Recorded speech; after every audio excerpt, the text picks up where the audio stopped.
Hi all, അസ്സലാമലൈക്കും. Welcome back to Silnas kitchen. ഇന്നത്തെ recipe breakfast ആയിട്ടും സ്നാക്സ് ആയിട്ടും കഴിക്കാൻ പറ്റുന്ന ഒരു വെറൈറ്റി പലഹാരത്തിൻ്റെ റെസിപ്പിയാണ്. നമുക്കിത് ചിക്കൻ കറിയുടെ കൂടെയോ ബീഫ് കറിയുടെ കൂടെയോ അല്ലെങ്കിൽ മറ്റെന്ത് കറികളുടെ കൂടെ വേണമെങ്കിലും കഴിക്കാൻ പറ്റുന്ന ഒരു നല്ല ടേസ്റ്റി ആയിട്ടുള്ള പലഹാരമാണ്. ഇനി അതല്ല സ്നാക്സ് ആയിട്ട് വൈകിട്ട് ചായയുടെ കൂടെ കഴിക്കാനാണെന്നുണ്ടെങ്കിൽ ആ രീതിയിൽ വെറുതെ കഴിക്കാനും നല്ല ടേസ്റ്റാണ്. എത്ര കഴിച്ചാലും കൊതി തീരില്ല. അപ്പോൾ ഇതെങ്ങനെയാണ് തയ്യാറാക്കുന്നതെന്ന് അറിയാനായിട്ട് വീഡിയോ സ്കിപ്പ് ചെയ്യാതെ മുഴുവനായിട്ടൊന്ന് കണ്ടു നോക്കണേ. റെസിപ്പിയിലോട്ട് കിടക്കുന്നതിന് മുമ്പായി സിൽനാസ് കിച്ചൺ ചാനൽ ആദ്യമായിട്ട് കാണുന്നവരാണെങ്കിൽ പ്ലീസ് ഒന്ന് സബ്സ്ക്രൈബ് ചെയ്തേക്കണേ. ഒപ്പം നിങ്ങൾക്ക് ഈ വീഡിയോസ് ഇഷ്ടമായെങ്കിൽ ലൈക്ക് ചെയ്ത് ഷെയർ ചെയ്ത് സപ്പോർട്ട് ചെയ്യാനും മറക്കരുത്. ഇനി നമുക്ക് ഇതെങ്ങനെയാണ് തയ്യാറാക്കുന്നതെന്ന് നോക്കാം. ഇതിനായി ഞാൻ ആദ്യം തന്നെ 2 മീഡിയം സൈസിലുള്ള ഉരുളക്കിഴങ്ങ് എടുത്തിട്ടുണ്ട്. ഇതിൻ്റെ തൊലിയൊക്കെ കളഞ്ഞതിന് ശേഷം നല്ല പോലെ കഴുകിയെടുത്ത് ഇതേപോലെ കട്ട് ചെയ്തിട്ട് ഒരു മിക്സ്ഡ് ജാറിലേക്ക് ഇട്ട് കൊടുക്കുന്നുണ്ട്. ഈ ഒരു 2 ഉരുളക്കിഴങ്ങിനനുസരിച്ചാണ് ഞാനിവിടെ ബാക്കിയുള്ള എല്ലാ ഇൻഗ്രീഡിയൻസിൻ്റെ അളവും പറയുന്നത്. നിങ്ങൾ എത്രയാണോ കിഴങ്ങ് എടുക്കുന്നത് അതിനനുസരിച്ചിരിക്കും ബാക്കിയുള്ള ഇൻഗ്രീഡിയൻസിൻ്റെ അളവും. ഇനി ഇതിലേക്ക് ഒരു പച്ചമുളക് ഇതുപോലെ 2ആയിട്ട് കട്ട് ചെയ്തിട്ട് കൊടുക്കുന്നുണ്ട്. പിന്നെ കുറച്ച് കറിവേപ്പിലയും അതുപോലെ മല്ലിയിലയും ഇട്ട് കൊടുക്കാം. ഓരോരുത്തരുടെ ഇഷ്ടത്തിനനുസരിച്ച് മല്ലിയിലയുടെ അളവ് കൂട്ടിയും കുറച്ചൊക്കെ എടുക്കാവുന്നതാണ്. ഈ ഒരു പലഹാരത്തിൻ്റെ ഏറ്റവും ടേസ്റ്റ് ഈ ഒരു മല്ലിയില കൂട്ടിയിട്ട് കൊടുക്കുമ്പോഴാണ്. അത് ഭയങ്കര ടേസ്റ്റാണ്, ഒരു വെറൈറ്റിയാണ്. അപ്പോൾ അത് സ്കിപ്പ് ചെയ്യാതിരിക്കുന്നതാണ് നല്ലത്. പിന്നെ ഇതിലേക്ക് ഇട്ട് കൊടുക്കേണ്ടത് വെളുത്തുള്ളി ഇഞ്ചി ചതച്ചതാണ്. ഞാൻ ഇതുപോലൊരു സ്പൂൺ അളവിൽ 1 സ്പൂൺ ഇട്ട് കൊടുത്തിട്ടുണ്ട്. പിന്നെ ഒരു 1/4 സ്പൂൺ അളവിൽ വലിയ ജീരകവും ഒരു നുള്ള് ചെറിയ ജീരകവും ഇട്ട് കൊടുത്തിട്ടുണ്ട്. ഇനി ഇത് നന്നായിട്ടൊന്ന് അരച്ചെടുത്ത് മാറ്റി വയ്ക്കാം. അടുത്തതായി ഇതുപോലൊരു പാൻ സ്റ്റൗവിലേക്ക് വെച്ച് ഫ്ലെയിം ഓണാക്കിയതിന് ശേഷം കുറച്ച് ഓയിൽ ഒഴിച്ചു കൊടുക്കുന്നുണ്ട്. ഈ ഓയിലൊന്ന് ചൂടായിട്ട് വരുന്ന സമയത്ത് ലോ ഫ്ലെയിമിൽ ഇട്ട് കൊടുത്തിട്ട് അതിലേക്ക് നമുക്ക് ഈ ഒരു അരച്ചെടുത്ത മിക്സ് ഒഴിച്ചു കൊടുക്കാം. മുഴുവനായിട്ടും ഒഴിച്ചു കൊടുത്തിട്ടുണ്ട്. ഇനി നമുക്ക് ഇതിലേക്ക് ഇട്ട് കൊടുക്കേണ്ടത് വറുത്ത അരിപ്പൊടിയാണ്. 250 ml കപ്പിൻ്റെ അളവിൽ 1 കപ്പ് വറുത്ത അരിപ്പൊടി ഇട്ട് കൊടുക്കാം. പിന്നെ നമുക്കിതിലേക്ക് ആവശ്യത്തിനുള്ള ഉപ്പും കൂടെ ഇട്ട് കൊടുത്തതിന് ശേഷം ഇതുപോലെ നന്നായിട്ടൊന്ന് ഇളക്കി കൊടുക്കണം.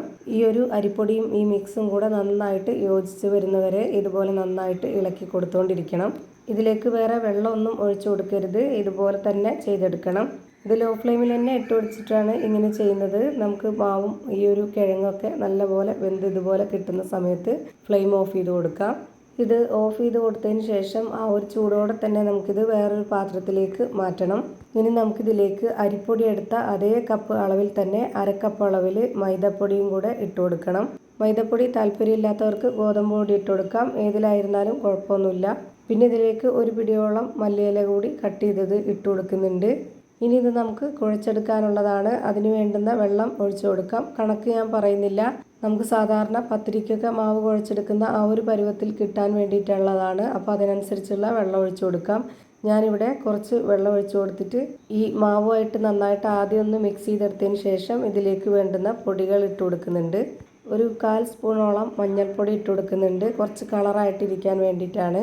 പിന്നെ ഇതിലേക്ക് 1/2 സ്പൂണോളം മുളക് പൊടി, ഒരു നുള്ള് ഗരം മസാലപ്പൊടി. ഉപ്പ് നമ്മൾ നേരത്തെ തന്നെ ഇട്ട് കൊടുത്തിട്ടുള്ളതുകൊണ്ട് അത് കറക്റ്റാണ്.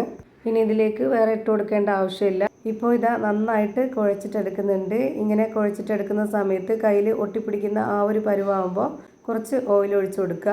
എന്നിട്ട് ആ ഒരു ഓയിലോട് കൂടി ഇതുപോലെ കുഴച്ചെടുത്തിട്ട് കയ്യിൽ ഇതുപോലെ ഒരു ബോൾസ് ആക്കിയിട്ട് മാറ്റാവുന്നതാണ്. അപ്പോൾ ആ മാവ് നല്ല പെർഫെക്റ്റ് ആയിട്ടുള്ള പരുവത്തിൽ റെഡിയായി കിട്ടിയിട്ടുണ്ട്. ഇനി നമുക്ക് ഇതിൽ നിന്ന് പകുതി മാവ് എടുത്തിട്ട് ഇതുപോലെ വലിപ്പത്തിലൊരു ബോൾസ് ആക്കിയിട്ട് എടുക്കുന്നുണ്ട്.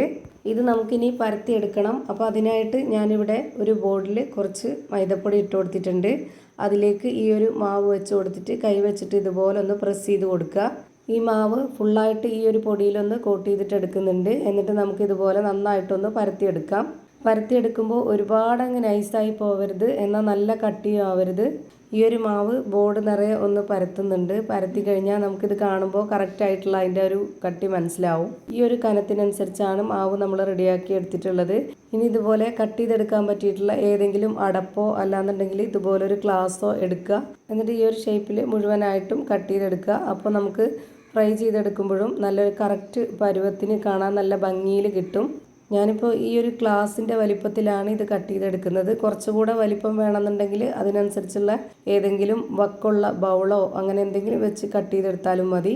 ഇതേപോലെ കട്ട് ചെയ്തെടുത്തതിന് ശേഷം ബാക്കി വരുന്ന മാവിനെ നമ്മൾ വീണ്ടും ബോൾസ് ആക്കി എടുക്കുക. എന്നിട്ട് വീണ്ടും അത് പരത്തിയിട്ട് ഇതുപോലെ കട്ട് ചെയ്തെടുക്കുക. അങ്ങനെ ഞാൻ എല്ലാ മാവിലും ഇവിടെ റെഡിയാക്കിയിട്ട് ഒരു പാത്രത്തിലേക്ക് മാറ്റിയിട്ടുണ്ട്. പെട്ടെന്ന് ചെയ്തെടുക്കാം, ഒരുപാട് ബുദ്ധിമുട്ടൊന്നുമില്ല, വളരെ സിമ്പിളാണ് തയ്യാറാക്കി എടുക്കാൻ വേണ്ടിയിട്ട്.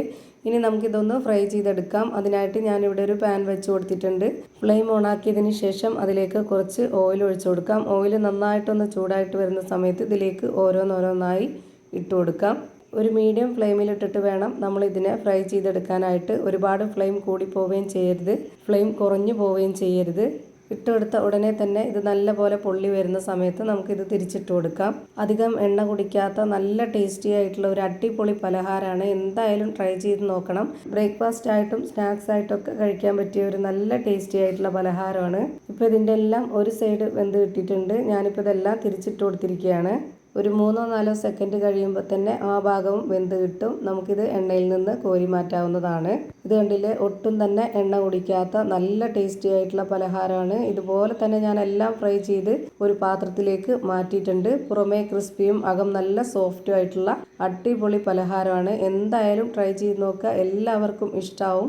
ഇത്രയേ ഉള്ളൂ ഇന്നത്തെ വീഡിയോ. വീഡിയോ ഇഷ്ടമായാൽ ലൈക്ക് ചെയ്യാനും കമൻറ്റ് ചെയ്യാനും ഷെയർ ചെയ്യാനും മറക്കരുത്.